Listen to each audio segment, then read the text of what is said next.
بسم اللہ الرحمن الرحیم۔ السلام علیکم دوستو، آج ہم اس ویڈیو میں حضرت آدم علیہ السلام کی پیدائش سے زمین پر اتارے جانے تک کا مکمل واقعہ بیان کریں گے۔ سب سے پہلے آدم علیہ السلام کو دنیا میں بھیجا گیا۔ حضرت آدم علیہ السلام کو ابو البشر یعنی سب انسانوں کا باپ کہا جاتا ہے۔ دنیا میں جتنے بھی انسان شروع سے آخر تک آ چکے ہیں یا آئیں گے، سب حضرت آدم علیہ السلام کی ہی اولاد ہیں، اس لیے انہیں آدمی کہا جاتا ہے۔ جب اللہ تعالیٰ نے حضرت آدم علیہ السلام کی پیدائش کا ارادہ فرمایا اور فرشتوں سے عرض کیا کہ میں زمین میں اپنا خلیفہ بنانے والا ہوں، اس وقت زمین میں جنات رہتے تھے اور ابلیس کی بادشاہت تھی، لہٰذا آپ کے بارے میں کچھ بتانے سے پہلے شیطان ابلیس کا ذکر کرنا ضروری ہے، کیونکہ اس واقعے کا شیطان سے گہرا تعلق ہے۔ ابلیس لعین، اللہ تعالیٰ نے اس مخلوق کو بہت خوبصورت بنایا تھا، شرافت و بزرگی سے بھی نوازا تھا۔ اللہ تعالیٰ نے اسے زمین اور دنیا کے آسمان کی بادشاہت دی تھی، اس کے علاوہ اسے جنت کی پہرے داری کے انعام سے بھی نوازا تھا، لیکن اس نے اللہ کے سامنے گھمنڈ کیا اور خدائی کا دعویٰ کر بیٹھا، جس کی وجہ سے اللہ تعالیٰ نے اسے اپنی بارگاہ سے نکال دیا تھا اور اسے شیطان میں بدل دیا اور اس کی شکل بگاڑ دی اور سارے رتبے جو اللہ تعالیٰ نے اسے عطا کیے تھے چھین لیے، اس پر اپنی لعنت فرمائی، اس کو اپنے آسمانوں سے نکال دیا اور آخرت میں اس کو اور اس کی پیروی کرنے والوں کا ٹھکانہ جہنم قرار دیا۔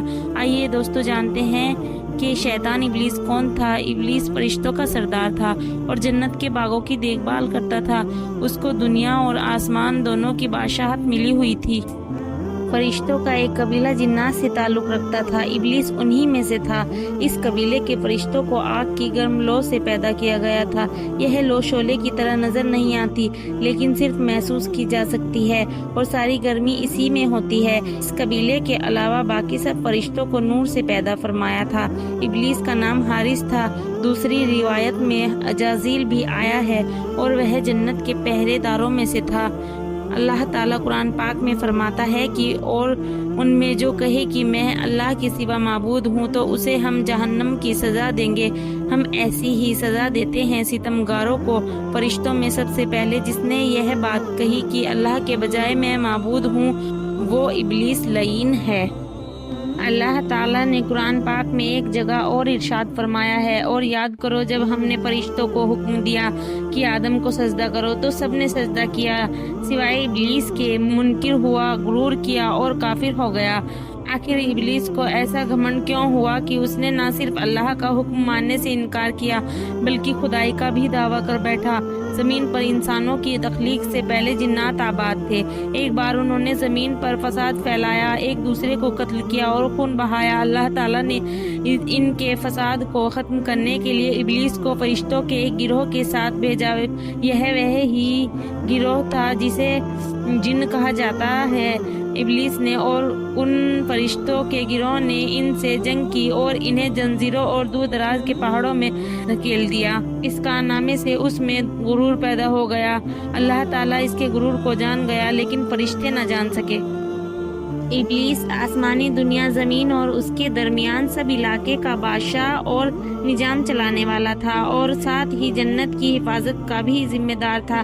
ابلیس اللہ تعالیٰ کی بہت عبادت کرتا تھا اور اس میں بہت زیادہ تکلیفیں اٹھاتا تھا، اس وجہ سے وہ خود پسندی کا شکار ہو گیا اور اپنے آپ کو بہت بڑا اور بہت اونچے مرتبے والا سمجھنے لگا، اور آخرکار اس نے اللہ تعالیٰ کے سامنے بھی اپنے گھمنڈ کو ظاہر کر دیا۔ جب اللہ تعالیٰ اپنی عزیز ترین مخلوق کے بنانے کے بعد اپنی شان کے مطابق عرش پر رونق افروز ہوا تو ابلیس کو آسمانی دنیا کی بادشاہت پر مقرر کیا۔ ابلیس کا تعلق فرشتوں کے اس گروہ سے تھا جنہیں جن کہا جاتا ہے۔ ان کا نام جن اس لیے رکھا گیا کہ وہ جنت کے پہرے دار اور حفاظت کرنے والے تھے۔ اس عزت افزائی سے ابلیس کے دل میں تکبر یعنی گھمنڈ پیدا ہو گیا، یہاں تک کہ اس نے یہ کہہ دیا کہ اللہ تعالیٰ نے جو کچھ مجھے عطا کیا ہے وہ میری ذاتی عبادت اور ریاضت کا انعام اور پھل ہے۔ جب اللہ تعالیٰ نے آدم علیہ السلام کو پیدا فرمایا تو فرشتوں کو حکم دیا کہ آدم کو سجدہ کرے۔ سب نے حکم کی تعمیل کی، لیکن ابلیس نے انکار کیا اور اللہ تعالیٰ کی نافرمانی کی۔ اللہ تعالیٰ تمام بھید جانتا ہے۔ ابلیس سے سوال کیا، تجھے کس چیز نے آدم کو سجدہ کرنے سے روکا؟ اس نے جواب دیا، میں آدم سے بہتر ہوں، تو نے مجھے آگ سے اور آدم کو مٹی سے پیدا کیا۔ شیطان کا جواب تکبر اور جہالت والا تھا۔ اللہ تعالیٰ اس پر غضبناک ہوا اور راندے درگاہ کر دیا، یعنی اپنی رحمت سے نکال دیا اور لعنت کا توق اس کی گردن میں ڈال دیا۔